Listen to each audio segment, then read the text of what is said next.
What's up, everybody? Ross Thomas here with David Gomar, and this is the Shooters Club. You are tuning in to episode not 1, but 2. So thank you for being here.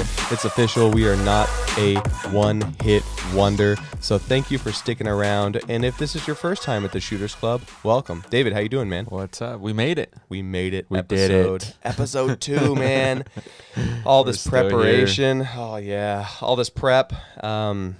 All the anticipation for the first episode, and it seems like we've had a pretty good response to the show thus far. I mean, we don't have like thousands and thousands of people subscribing. A couple people subscribe. But, you know, as you start anything in life, whether it's like even an Instagram page or a new business or whatever, the people that support you in the beginning are the people who already know who you are. And we kind of anticipate that with your people, with my people, with family, friends, and social media followers. Yeah, and I think we got a bunch of good feedback, so that's good. Yeah, absolutely.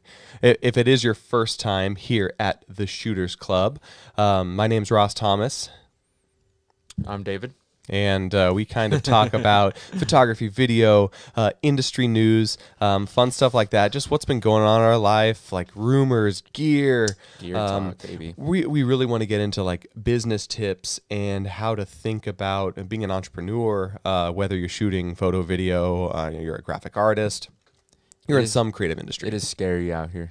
Yeah, it's real working for yourself. But, you know, the more people I talk to in my daily life, I realize, man, more and more people are going out on their own. I feel like, man, every 2 seconds there's a new type of job out there, especially with the internet. It's funny. I noticed that too. Like everyone seems like they have their own side hustle that they're working on, hoping that it becomes, you know, they're working towards it becoming their career. And I think it's cool. I think everyone has their own little side hustle and that they're working on. So I think the internet, social media has really pushed that, and everyone kind of gets inspired, so they start working on their passion. Oh, totally. And, it's cool to see. We should talk about that one day, like how to start. But it would honestly be like the shortest episode ever because, I mean, I've talked about this with so many people. Just start. Yeah, that's the biggest thing is actually taking that step of like, all right, I'm actually gonna do this. Yep. And realizing like there's so much work and you just have to get through it. You have to make your goals, set your step. You know, like I listen to Adam Carolla all the time on his podcast, and so often he talks about reps. Yeah.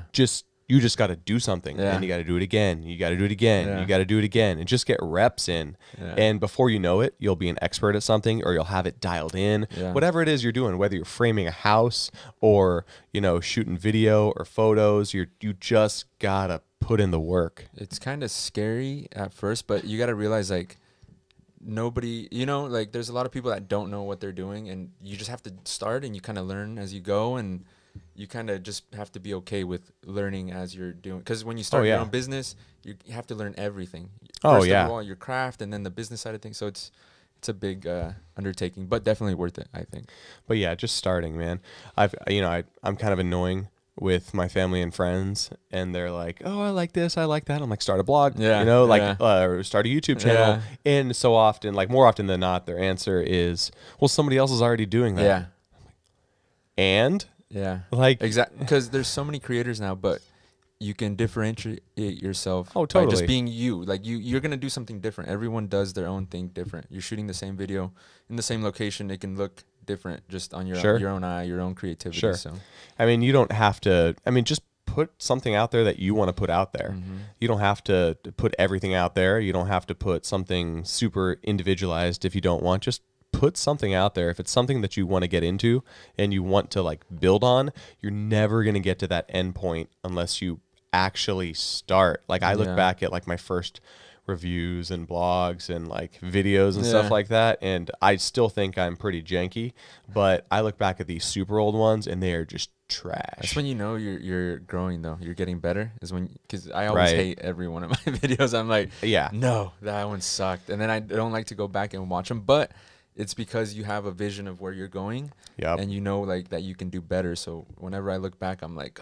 how did I like put that out? But you have to, because that's how you learn. Oh, for sure. You just got to do it. So, like, anyways, what's the topic for today?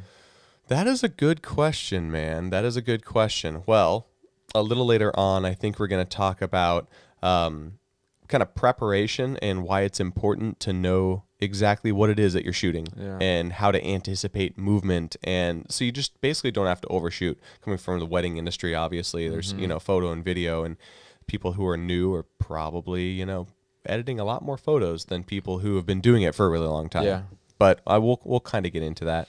But man, what's been going on in your week? Here's where I kind of just want to, you know. Yeah. We had a wedding, so I shoot with my girlfriend, and we run capture color weddings, and we had a wedding in Sacramento. So I think it went really well. We've been kind of getting our roles on who's gonna do what, and we're kind of honing down on and just becoming more of a anticipating like who's gonna go do what. I'm gonna go mic up the groom at this point. So it's one of the weddings where everything kind of ran really smoothly. Like the timeline was good, and that's big with weddings. Sometimes, a lot of the times, they're running behind time. Things always change, so you have to anticipate and be ready. And just having our own separate roles on who's gonna shoot what really helped us out this weekend. And so we kind of, Letty sets up the rings, the detail shots, and I go and shoot the groom. So we really worked together as a team this weekend specifically, and everything ran really smooth.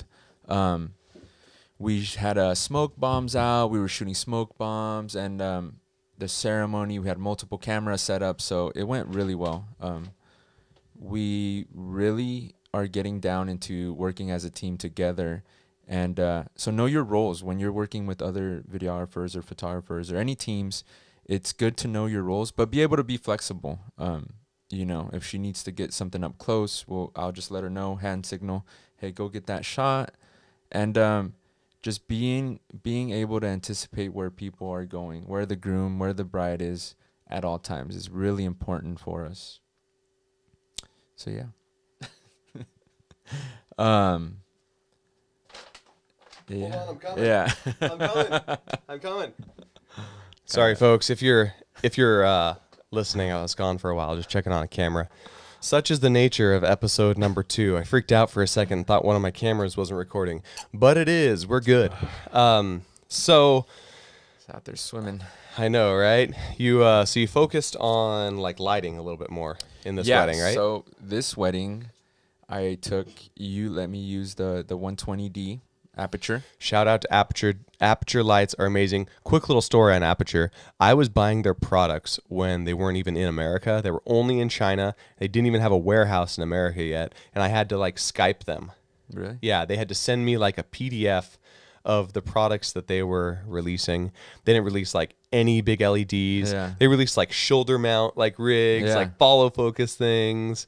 But they didn't have lights? They didn't start with lights? They did. They had an LED panel that took 2 Sony NPF, but it was just bicolor, and it's still pretty bright, and I still have it. But they were a small company back then, but they've come so far. So shout out to Aperture. Yeah. So we set up the 120D and the 300D. Is it the one? Yeah. Yeah. So super bright. Yeah, it was really bright, but it worked out so good for toast. It's really important that you light your toast, you light your dance floor if the DJ isn't going to light it. For sure. Sometimes they use a couple highlight lights, like just colored lights. But they don't care about how it looks on camera. No. And so we set them up a spotlight on the toast. How far away do you think they were? About 15, 20 feet. Probably. Okay, so pretty far. Yeah, they're pretty far. But you're using the Fresnel on there, right? Fresnel, and then with the barn doors on it. Yep. And just kept it on whoever was speaking. And it worked out really well. It really made the shots more dynamic, I guess. Like they pop, you know, when that person's talking, your eye completely goes to who's talking. You don't see all the stuff in the background. It kind of fades out.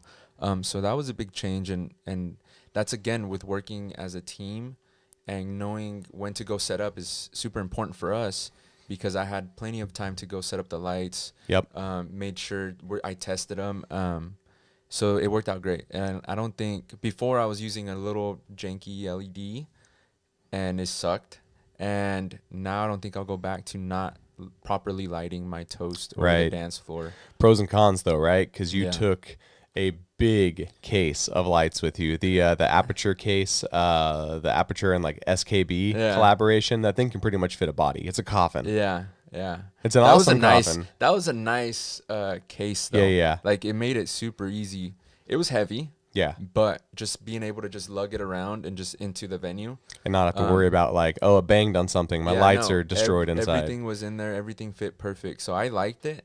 But I do have 2 core torch LEDs coming in that we're going to use for our... Is that Core SWX, the brand? Core okay. SWX. They make like V-mount batteries too, right? Yes. So these are Sony mount NPF batteries. The little bricks on the back. Yeah. So I think we will roll with the smaller footprint because it is a wedding day and you want to be mobile. Right. Luckily, we had the plugs near these lights. Yeah. So it made it easy to set up. We got lucky. So we want to be more mobile. So right. We'll be heading with the torch and like a little. I gotta find a good spotlight that I need to use. So I'm gonna be doing some research and kind of find something to do the torch with. Right. Nice, man. That's awesome. Oh, and if you guys want to check the little teaser I made, I put it out Sunday. You guys can go to Capture Color Weddings Instagram, and you'll check out the teaser there of what we shot on this weekend. Sweet. Well, I shot. We had a boot camp that started this week, so I showed some like behind the scenes in my Instagram. Check that out if you guys aren't following me already. It's _Brotographer with a B, the Brotographer. But I had one full room set up as a photo shoot, and these were for the before pictures for our boot camp. And I like to shoot before pictures with a one light setup, so it's really easy. The flash? Yeah. So I use the Flashpoint Explore 600 Pro. It's 600 watt second, so really powerful light. Yeah. I mean, it can overpower the sun when you're outside. I put it in a big Pulsey Buff Octabox, like an 8-sided softbox, if you will, and just a white backdrop. Have it angled and pointing down like 45 degrees, and kind of feathered off to the side a little bit, so it kind of rakes across their body, kind of to show definition, because you don't want. I mean, so many people on their before and afters, they kind of game the system a little bit. Oh, really? Why you can shoot before and afters in the same day. Yeah. So lighting, really? Yeah, for sure. Lighting does matter, and you do want to show them off in a positive light in the before picture. I've seen some of those, like on Instagram, like the way they stand, they look all depressed, and the lighting sucks, and like. Then the other photos, like perfect lighting, they're posed, right? Exactly. But our before and after pictures aren't for anybody else except for the people that are actually taking them. Okay. So they want a real life representation of like how they look. So they take the same exact poses. They're not they're doing the exact same thing in all of them. They're not like turning off to the side and twisting their torso and all that stuff. And I'm not like dodging and burning them. Yeah. Which is a technique to accentuate the highlights and shadows and all that stuff. What are you shooting with? I typically shoot with like an A7R3 or an A7 III, and I usually use the 70 to 200. I like to shoot at like 6.3 and at like 135 millimeters, somewhere around there. Yeah. So pretty far. I don't like to distort, their body a little bit. I could probably shoot a little bit wider, maybe use like the 105, but I want to do full body, and I like to get back far. It makes them feel like more comfortable if the camera is not like right in their face, because it's a vulnerable position to be in. Yeah. They're in their shorts and like a, no shirt or a sports bra, and it's a vulnerable thing to be in, so you want to get the camera away. And I don't actually take the pictures. I just set them up. If it's a man, I will, but if it's a woman, I'll have somebody else take the pictures. But so we set up that, and then we had the boot camp kickoff where they get explained what they're going to be doing, and then we have like a kickoff workout. So I hand one of my cameras off to Charity, who is the girl that handles a lot of our social media at the gym. And she doesn't know a lot of the technical stuff, but she has a good eye. So I handed her off to my new A6400, and I put the 16 to 35 on there so that she can get in a little bit closer. Yeah. And seeing that she's a woman too, she's able to get in, and it's not as like threatening when and because I don't often take photos during workouts, but for this, it's totally fine. People expect it. And then I was rocking the A7 III with, what was I like the 105 1.4 Really? a lot of the time. Yeah. Is that the Sony? No, Is it's it Sigma. Sigma? It's Sigma. So 100, the Sigma one. Yeah, 1.4. it looks really good, man. For photos, especially indoors. I wanna see And some of these. I'll show you them. They look really good. I'm able to, because It's like a Canon. I'm somewhat, yeah, it is like not like the brand, but like an like a actual Canon. an actual assault Bazooka, cannon. yeah. Exactly. It's Thing is huge. huge. But because I'm always, and the reason I got it is because I'm always playing that game between ISO and shutter speed in there. It's so dark in our gym. We have dark walls. We have like 4 lights in the main area, and people like it like that, and it's nice when you're working out. But like to the looks cool. eyes of the sensor, Yeah. it's pitch black.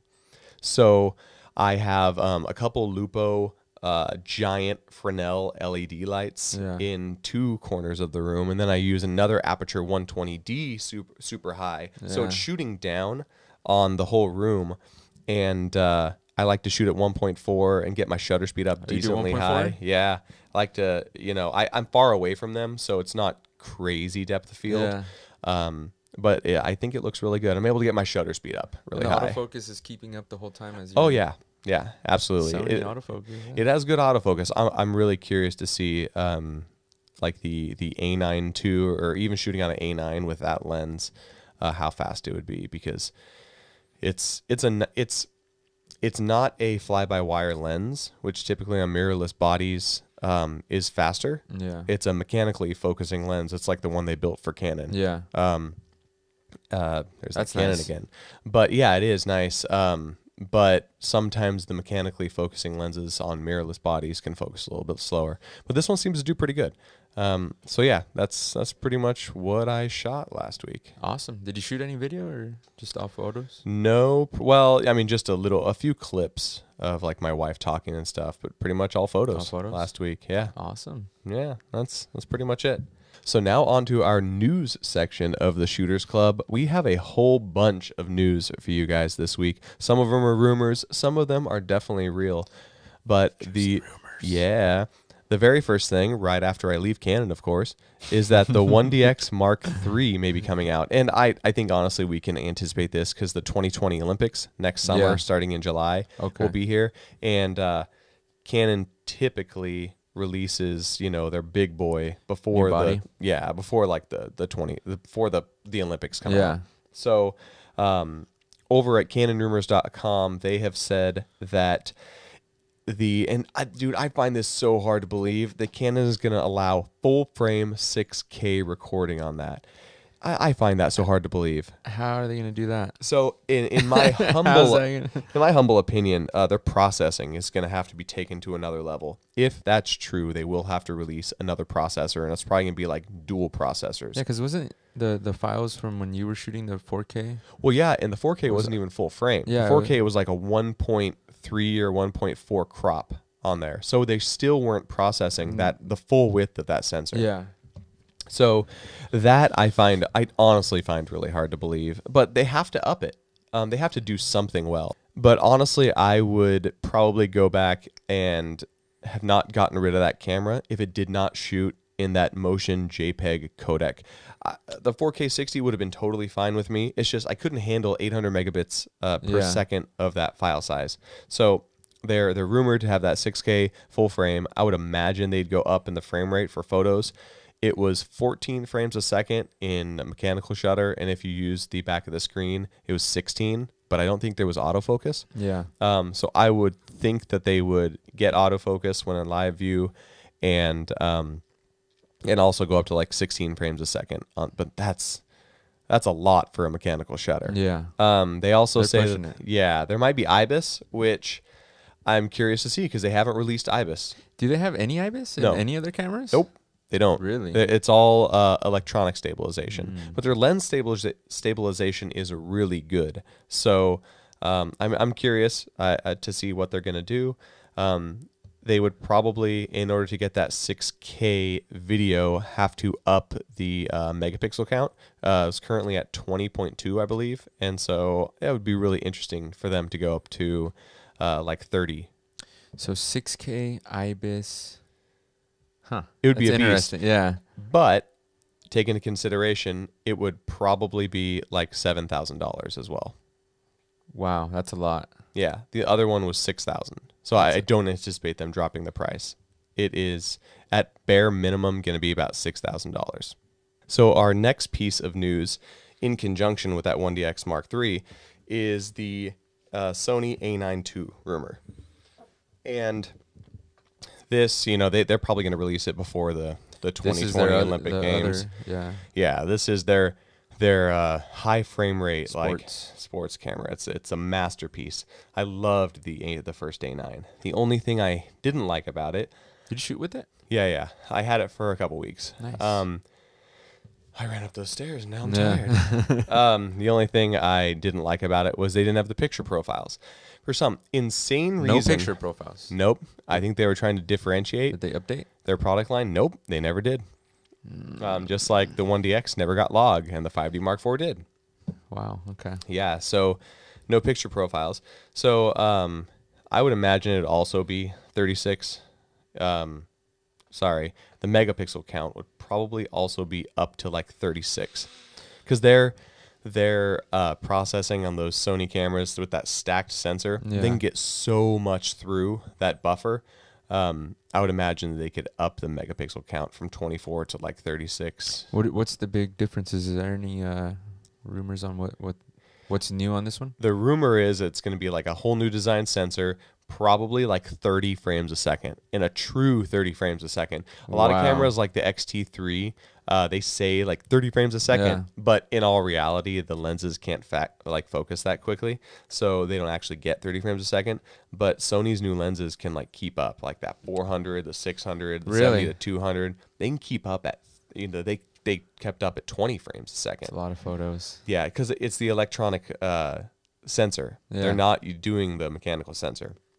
But I would imagine, you know, and what I've heard is that it would get, you know, 30 frames a second, something like that. I hope they put picture profiles in it. But if they do, I would imagine they wouldn't put like 4K 60. If they do put 4K 60, I would imagine they put a crop on it or it make the camera really expensive. Yeah. Does the A9 does shoot 4K now? The A9 does shoot 4K. The A9 is essentially the A7 III with a slower mechanical shutter, no picture profiles, but insane autofocus and no rolling shutter on the electronic. What's the benefit of not having picture profiles? Like, why do they? No, there's no benefit. They just didn't include them. So what is it? They said this is a photo camera essentially. And what profile is just? It's like turning your picture profiles off on Sony cameras. Okay. Or it's like a standard or something. Yeah, and you can tweak little things like in the Canon cameras, like the 1DX didn't have log. It didn't have, you know, it has little picture profiles that you can do, but it doesn't have like, you know, the S-Log2 or S-Log3 or HLG, all that stuff. So the video looked really good out of it, but you didn't have as much flexibility. Yeah. So I would imagine a lot of the photo specs are just going to be that much better. Yeah. But I have no clue, honestly. I'm more interested in its like sister, the A7S III, which we also heard a rumor on. And a lot of rumors. I like it. There was a rumor that came out today, which is the 23rd of September, that the A7S III may have 4K 120. What do you think about that? I don't need 120. It's a little too slow for what I do. But I want it. But I was like, I'm in Panasonic now. I was like, did I make the right decision to switch? I don't know. It's so weird because that FX9 just came out, and they say in a future release it's going to have 4K, 120 frames per second, continuous recording. I don't know, man. I don't know. Why would they put it in this camera if they just put it in an $11,000 camera? But then look at the FS7 and FS5. The FS5 had 4K 120 buffered, mind you, and I don't think the FS7 did. So Who knows, man? Who knows? Yeah, I'm excited for it. I want to see, like, I'm just excited for it to come out. I'm like ready to see those specs. 4K 120 sounds interesting. It says the rumor also mentioned having fans. That it's Yeah, gonna have like fans, the S1H. like the S1H. You got to dissipate all that heat. No sensor is not going to create heat, and Sony historically has had heat problems with their camera. I'd be totally fine with a fan. I'm not going to take this camera out in crazy conditions or anything like that. I'm just wondering where this camera fits into their lineup, you know? It's- FS7, the FX9, like, so where does the A7 S3, I would imagine. like, how are they gonna, you said they keep those picture profiles off the A9 too. Okay, so what are they gonna do? What are they gonna choose to take out of it is really the question, So, I think. Right? So no smaller camera manufacturer has 4K 60 frames a second in full frame. Even the S1H doesn't. It's Super 35. It doesn't do the full frame? Nope, not in 4K 60. It's Super 35. So I would hope that Sony would release 4K full frame, even like the 1DX Mark II. 4K 60 was like that 1.3, 1.4 crop. So having that be full frame right there would just be good. I would imagine if they did do like that 4K 120, it might only be out. Like there's no way it's internal. Yeah. No way it's internal. It might only be out. I'm hoping that they work with Atomos, just like Panasonic is, to get some type of data out. I don't even care about RAW. I really don't. Really? I don't care about RAW. I want RAW. I want RAW pretty badly because I just want better color. I'll set my white balance in camera and give me a decent enough bit rate, not Canon bit rate, but give me a decent enough bit rate to where I can grade it a little bit and be fine. Yeah, but I remember going from JPEGs to shooting RAW photos and just the difference of flexibility. I know. I just don't want to spend money on a new computer. I know, me neither. Can you imagine like 4K RAW footage? It's just going to wreak havoc on my laptop, and I'm going to have to buy like a big iMac. Yeah, but I might be willing to do that. I might be willing to do that just for the flexibility of like, you know what? I'll know that because it's hard to get that white balance every time, especially for the type of shooting that I do. There's mixed lighting. There's day outside. You know, you don't know how the day's going. Right. You have to be ready, and I don't always know white balance. So if I can, you know, get it close and then fix it in post, as they say, that'd be great for me. So I might be willing to upgrade that computer to just get that peace of mind and get that. Even creativity-wise, you're able to play with it more. You're able to do a lot more with color and kind of create your own style. But then the other thing is, though, Sony has not allowed any of their cameras to do the ProRes RAW. And then on the flip side of that, Adobe Premiere still doesn't allow ProRes RAW. Like, we're what? We're 1.5, 2 years after the C200. Or not the C200, after the Ninja 5 came out, and they still don't allow ProRes RAW on there. I think it's only Final Cut. Really? I thought they updated it. No, I don't think there are any plugins. I've heard rumors that they're like going to allow it now, but I don't know if it's official. So okay, I haven't shot RAW yet, so right, I'll be testing that out hopefully. Yeah, so. it would be really cool, but I have a feeling they won't allow RAW. But then the S1H does RAW. Yeah, I don't know, man. I don't know. I don't know. It's the unicorn that we keep talking about. Exactly. They're never even going to release it. But the S1H is confirmed to have development underway for 5.9K up to 30 frames a second. And Cinema 4K, so that's DCI 4K. That's not the UHD 3840 by 2160. It's wider. It's the 17.9 or 17:9 ratio instead of the typical 16:9. That's UHD. Okay. Output via HDMI to the Ninja 5, and I just hope that Sony will also, for my own sake, work with Atomos a little bit. So I know that's exciting. I'm super excited because the way I'm building up my system for weddings, you have to have multiple cameras. So I'm at 3 GH5s now. And I think I'm gonna add that fourth camera, S1H. So I'm pumped up. I'm not excited about having a Ninja 5 on top of my camera because it's been really freeing not having a monitor. Yep. I have 2 Atomos Shinobis that I was using on the Sonys. I don't miss them. I don't miss setting them up. I don't miss turning them on. I don't miss having batteries. So it's exciting to have that raw, but I'm at the same time, I'm like, okay, am I willing to pay the cost of lugging all that around? There is a sacrifice you gotta extra make. weight. That was how I felt with the FS5 and the Shogun Inferno.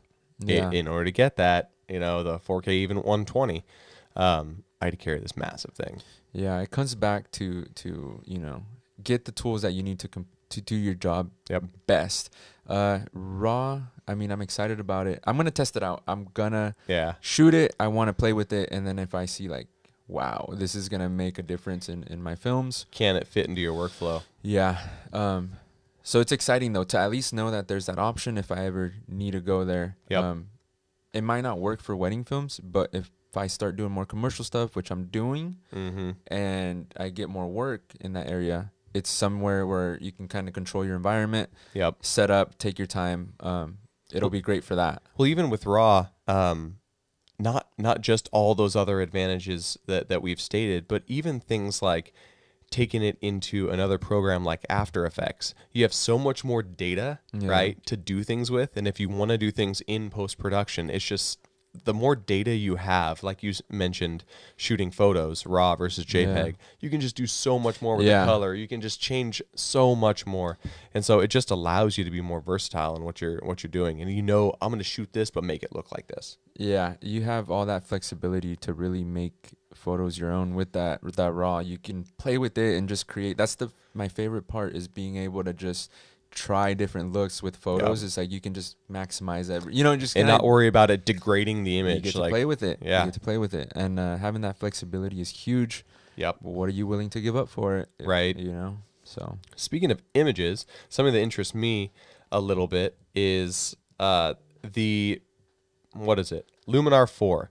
So I've been trying to review this product for a while now, and what Luminar is this kind of like a Photoshop replacement or a Lightroom replacement, and they've come out with like this new sky replacement technology that looks really good for photos. Like, everyone uses AI now, but they say they have this AI, that can detect things really well. And they released for portrait photographers this like face enhancement tool.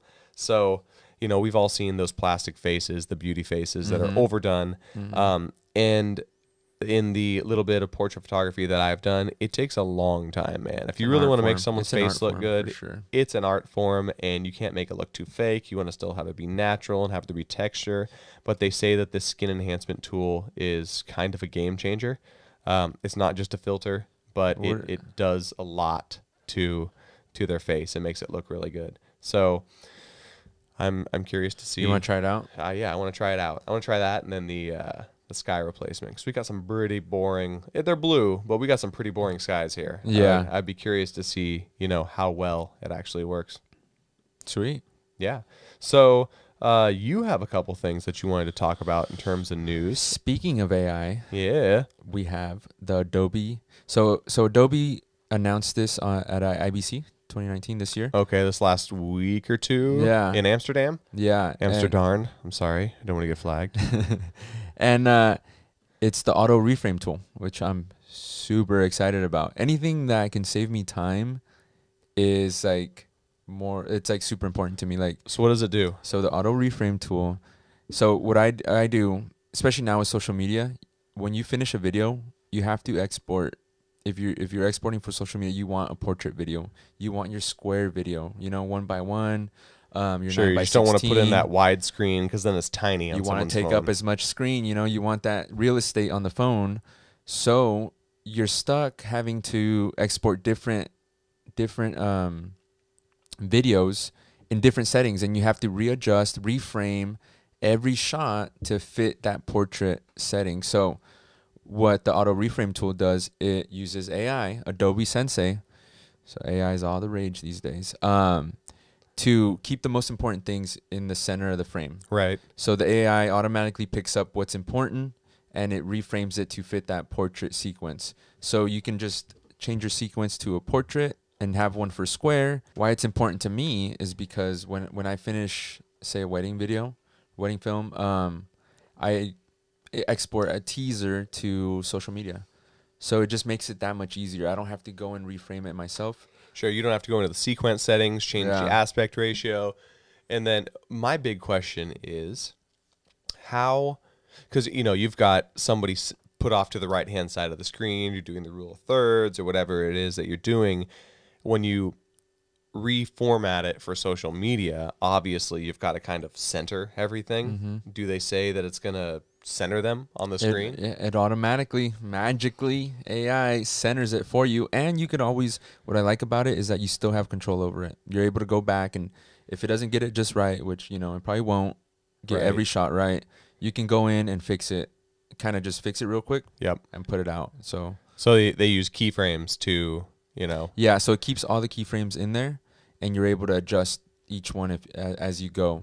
So it makes it a lot easier for me. I'm super excited about it, just to be able to quickly put out the square format, the portrait format of the same film quickly, which is the most important. That's really interesting. I would love to do more on social media, but you're right. It's a hassle, man. It is, but it's worth it. It's worth it to get that portrait, to get that real estate on the screen. So it adds more value. It adds more value to your clients, right? Yeah. Because you can give them the wedding film, and then you can give them the same film in a different format. Even though, you know, even if you didn't do that, they probably would never ask, can I have it in a 4x5 so I can upload it to Instagram? But because you did that, it creates that added value for you. And I produce films for a wedding magazine too, and they want it for their social media. They want a square video, but they're also going to post it on YouTube, so they want the regular wide. Sure. So I'm stuck having to recenter everything myself and have to set a portrait, a square. So this is like perfect for someone like me that's given the client one video, but then they ask for, hey, we want one portrait mode, we want one for the stories. It just makes it that much. You just include it off the bat. Makes it that much easier. Yeah, have one folder. I send them everything through Dropbox, and nice. Just do it that way. That's awesome, man. Well, I'm also an Adobe user, so I'm curious to see if that's actually going to work decently well. It comes out later this year, so okay, I'm excited for it. The other question is, will it crash Adobe like everything else does? Will it crash Premiere Pro? Yeah, probably will. We'll see. Adobe has been working better for me. It hasn't crashed. It still crashes. It has for me too. I was helping a friend do some stuff, and I noticed, even though she was working on an iMac, she was editing off of not an SSD at the time, but a regular hard drive. And I feel like that makes a huge difference. Editing off of an SSD or a solid state drive versus an old school spinning hard drive. Yeah. Adobe Premiere Pro just handles that like a champ. I can, on my old 2015 MacBook Pro now, basically play back Sony's 4K files at 100% most of the time. If I don't have a whole bunch of other programs open. But yeah, it wasn't even happening on that newer iMac. But I'm curious to see how Adobe handles this. It's been doing really good, and I always put all my footage that I'm working on a separate SSD. Yeah, Samsung 1 terabyte. That's what I work off of. Samsung. It's not the little T5. It's like the bigger ones that should go inside a computer, but I just keep it external. Oh, okay. I have the little one. I use the little one, Samsung. I know. I always want to buy one, and then I'm like, I'll spend my money somewhere else. I have the T5 and the 1 terabyte. Oh, nice. I like just the portability. Smaller is always better. It's small, man. I've got the old school, like, 2.5 inch ones that actually go in your computer. Yeah. But it does the trick. That's what I use in the Ninja 5 as well. Yeah, because I'll edit in the car. If I'm coming back from a wedding, I'm like, let me just get this teaser out. You can't have this big old hard drive dangling off and falling out. I have the little T5 editing as we're going. Pro tip: if you don't want it to be dangling off to the side, Velcro, bro. Do you do that too on the back of your computer? I've seen it done. I did it for a while. It works really well. Too lazy to set it up. It's just slap it on, man.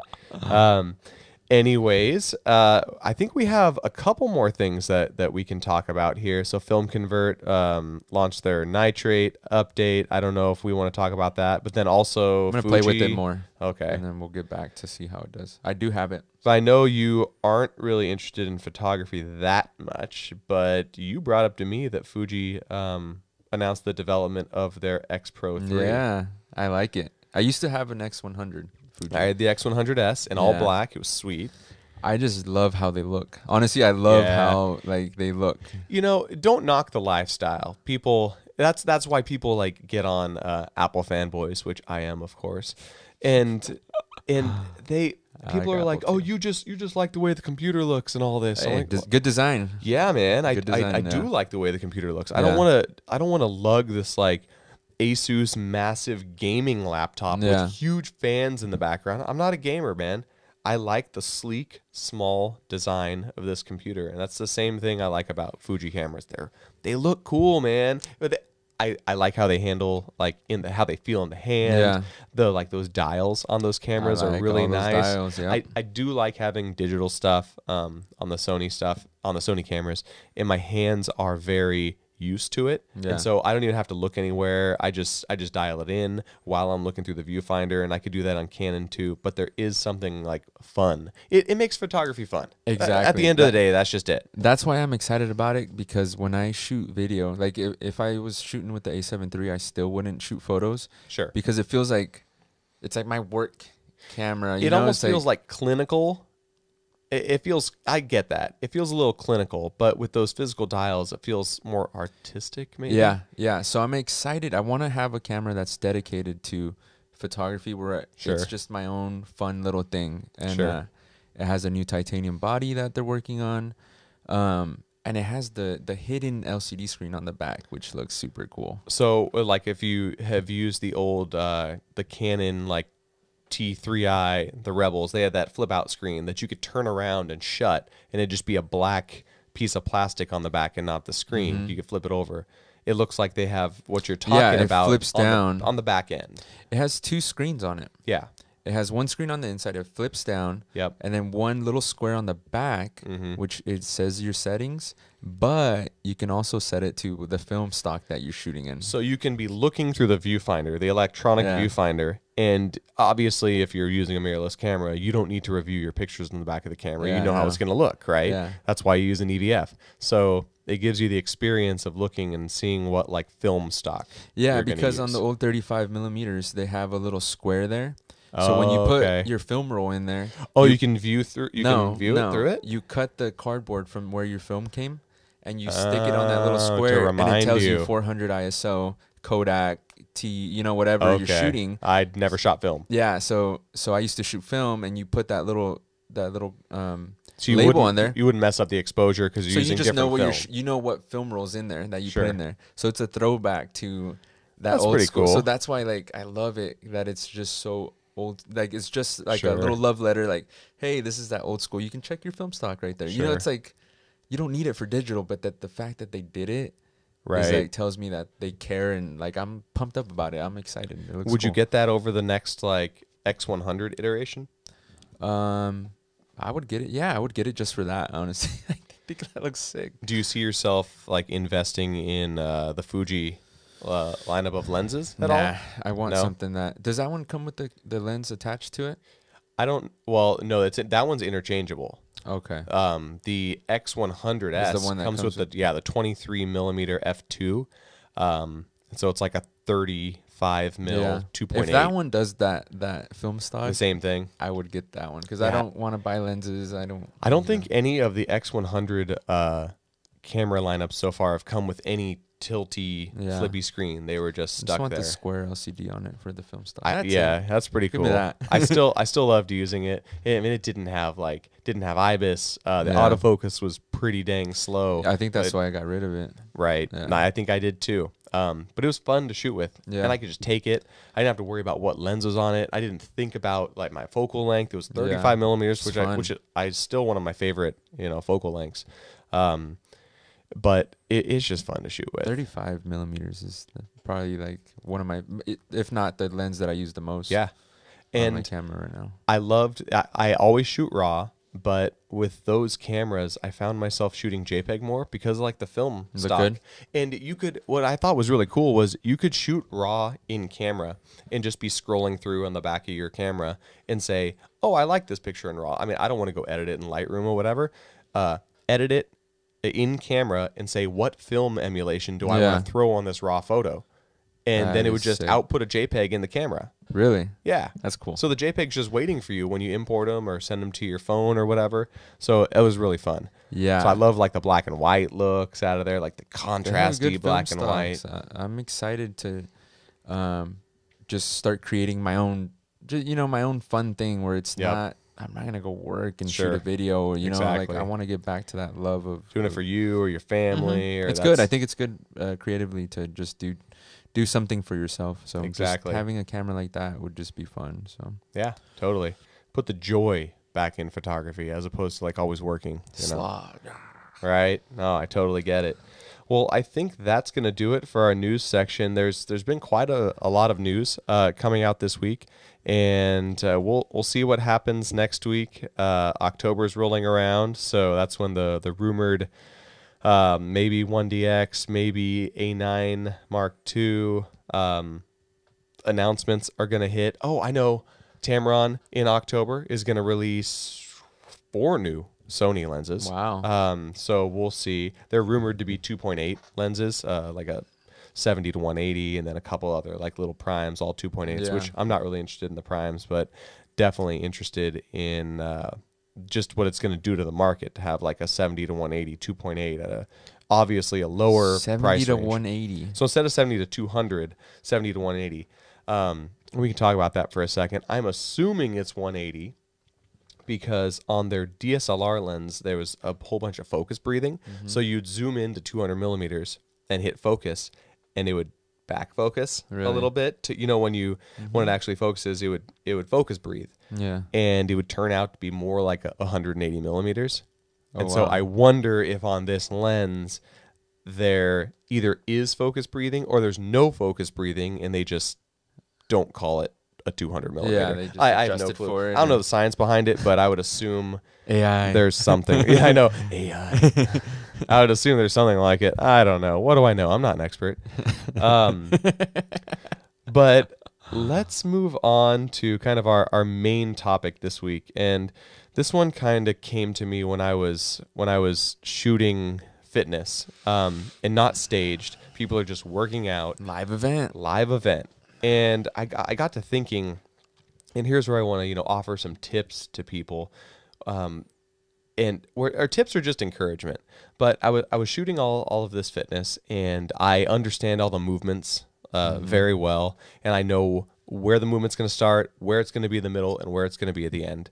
And if I didn't understand the movements and I didn't know where people were going to start and end up, I would essentially just spray and pray, right? I shot for like 40 minutes, and I shot on high speed continuous all the time. And I think between 2 people, we only ended up with like 400 pictures. Wow. Which is not that much. That's not that much. And I think it's just because we knew what movements were going to be there. We anticipated them.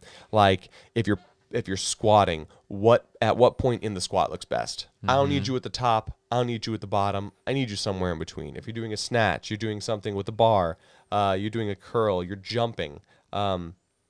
Just knowing what movement is going to look best and at what point in that movement is going to look best. And I thought about it for you too with weddings. And and that's something that comes with preparation, pre-production, and experience. Sure. When I shot my first wedding, I didn't know I had been to one wedding, right. You didn't know the flow. I didn't know what was going on. So, that video, it's rough. It's rough. Did you overshoot? No, you can, I didn't overshoot. No, I did the opposite. I didn't shoot enough. I didn't shoot enough because I didn't know what was exactly what was happening. So with the experience comes, okay, I know exactly. A wedding's a wedding. Sure. Things, they're gonna have the kiss, the ring exchange, the vows. Everything's gonna happen. The first dance, you can anticipate. Yep. Everything that's coming up. things are going to change. Live event, things, you know, every couple changes, you know, there are little things here and there. Right. But for the most part, you can plan for where you're going to be at what point. So what we like to do is pre-ceremony, I go and I look at the area and set up tripod. So I know exactly what's going to happen. Okay, when they come down the aisle, I have a third camera in the back. I'm hand holding as they walk down. I have the Ronin. Whatever we're gonna do, we kind of prepare for it. You're ready for that individual part. Yeah, I know exactly what's gonna happen. Okay. Even on the if you don't know, even if things change, you know, you have to be ready for it because it's like I said, a live event. Weddings, a lot of things change the day of. Even like they'll tell you something's gonna happen and then it doesn't. There's not enough time for it. So just having that experience of being able to set up, okay, well, they're still going to walk in the door this way or, you know. So do you get an itinerary? Yeah, we have a timeline. Okay. And that comes with pre-production where we meet with our clients, our couples, and we go through it. We go through the timeline. Hey, you know, are you guys going to do anything? We send out a questionnaire to them like a month before the wedding. Okay. That says, okay, are you guys going to do a first look? Are you going to do letter readings? Are you gonna, you know, is there anything out of the ordinary that we should know about? So it's all pre-production. You can, you know, prepare as much as we can, you know, and things are gonna change. But if you do the work on the back end, you get that little flexibility to like, okay, we prepared for. You're not stressing out on the day, not knowing what's gonna happen. Yeah, not knowing exactly what's gonna happen, and if things do change, you have to be ready for it. Sure. And then with more experience, you know, oh, this angle works better. This angle works better. You know, oh, I need 3 cameras here instead of 1. You know, stuff like that. You keep little tricks in your back pocket where it's like, okay, I know these poses are gonna work. You know, so I'm so bad at posing. Yeah, we're working on it too. So it's like if the location isn't the best, but you know, like, okay, I have these go-to poses that'll work regardless. You know, you take out that back pocket, boom, let's make something work. Yeah. Here's a question for you. Okay, so you're on Micro Four Thirds now. You get to a wedding where the location's kind of ugly. How do you shoot around that? You can't just blow out that background and make it look super buttery. What would you do in a situation like that? Would you backlight them so everything is, you know, washed out in the back? Like, what would you do? It depends on what is video is different than photos. You can just blow out a background with, you know, a 1.4 lens and everything looks pretty good. I mean, if the venue's not great, the venue's not great. You know, well, and not necessarily the venue, but like when you go off and do your little shoot after. Yeah. You get creative. You know, you can, if the location's not the best, focus on the couple. Focus on the couple, on their emotion. You frame them like fill the frame with them as opposed to environmental. Get stuff. close up, and you know, one thing that's super important is the quality of light. Like that is probably the most important thing. Is like one location can look the best at a certain time, but if you're not there at that time, it could look horrible, right? You're shooting high noon and you're shooting raccoons. Yeah, every location, even the best one's gonna look bad at that point. So first we're looking at light. You know, okay, where can we find, like this weekend we were looking for the quality of light, finding pockets of light. We're in the city. We want to make it feel like, you know, we want pockets of light. We want shadows. We want that more moody city feeling. So we were looking for, you know, not necessarily a cool background, but just a cool light that can just add a dimension to them. Sure. So go to light and then go to the emotion of the couple. If the location's not that great, you can always get up close and show them. For video, you want to see them interact with each other and kind of show that emotion. Exactly. You're here to elicit emotion from them, you know, when they're watching it. Yeah. They don't want it to feel sterile or whatever. Yeah. Exactly. Interesting. All right. Well, awesome. Tips for me are I shoot, you know, fitness a lot. And I'm learning more and more about angles when it comes to kind of a cross-training, CrossFit style fitness. And even with women, I'm finding that low angles look better. It's so different, right? Oh, really? Yeah. It makes you look powerful and makes you look strong. I'm not talking about necessarily on the ground all the time, Yeah. but getting a little bit under that eye line or a little bit under where you're focusing on, it just makes them look more powerful, and they definitely want to feel more powerful in their photos. Now, if you're shooting someone who is a little bit bigger Yeah. than somebody else, you do want to watch your angles a little bit more because you don't want to like accentuate things. Yeah. But especially when you're shooting men, man, getting lows is totally fine. They even if a guy is, you know, a little bit overweight, getting low is, in my opinion, is okay, and it makes them look nice and powerful. But yeah, figuring out those angles at what point in the movement is making them look that most powerful. I think I would have to guess that the right lens matters, right? You don't want to shoot someone with a super wide close Sure. up and then make them stretch out, you know, look all weird. Sure, all distorted. So I typically don't like to use like super wide angle, like a 16 millimeter in the gym. I think that could look really cool for photos, Yeah. getting up close to someone. And that in that situation, I would shoot like really low, or getting like an environmental shot. Yeah. That could look really cool. But I typically like when I'm shooting people in an environment where they don't want me up in their face. Yeah. I really like shooting with that 105. Yeah. Like it allows me to get the shutter speed nice and quick, and I can sit back. It compresses the background. It makes the background blurrier. Sometimes things in the background in a gym can be a little bit busy, depending on which angle you're shooting at. But for me, it's all about, you know, getting a little bit lower, finding the point in the movement that makes them look the most powerful, or where they're most flex, or you know, those types of shooting situations. So I'm constantly learning that, and I'll continue to pass those along as I learn them. But preparation, understanding what you're shooting is really key. Yeah, I think that pre-production phase is probably the most important part for what we do.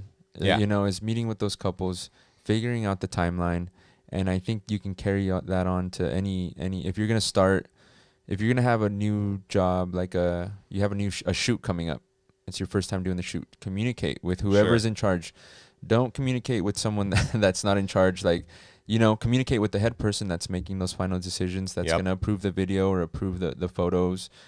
Talk to that person. You want to know what they want, what they expect. Sure. You don't want to get there and just kind of hope for the best, because you're not going to get, you know, you might get, you know, a couple good things, but you want to make sure that you prepare yourself for success by communication, you know, by communicating with the person in charge. If the person in charge is you, then, you know, that's different. Right. But if you're working with a client or anyone else that is going to look at your work and approve it, or, you know, accept it, you want to know your expectations. Like, sure. That's number one. Find that person in charge. Don't waste your time. Yeah, because you're going to deliver something, and then you don't want to be stuck having to do changes.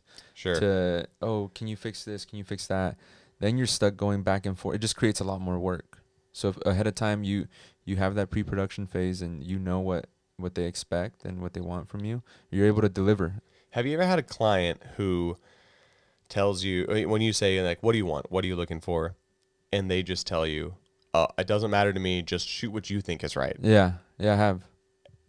Do they typically end up having no opinion, and they stay along that track, and they say, oh yeah, I trusted you with that? Or when they finally see a product that you put out there, do they then have an opinion?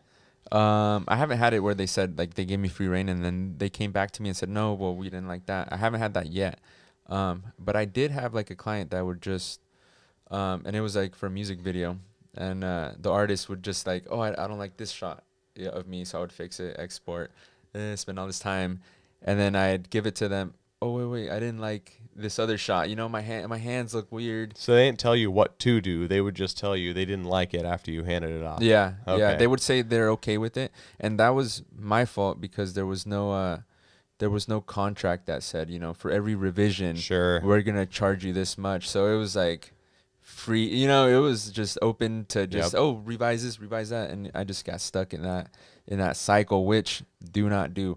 If you're gonna work with someone, make sure you have your contract. Sure. First and foremost, and say in there, hey, if you want revisions, I'm going to charge you. You know, Sure. give them one or whatever, you know. Be reasonable, but your time is worth something. Yeah, don't get stuck revising. So you don't want to do that. You want to do the pre-production and set up for success.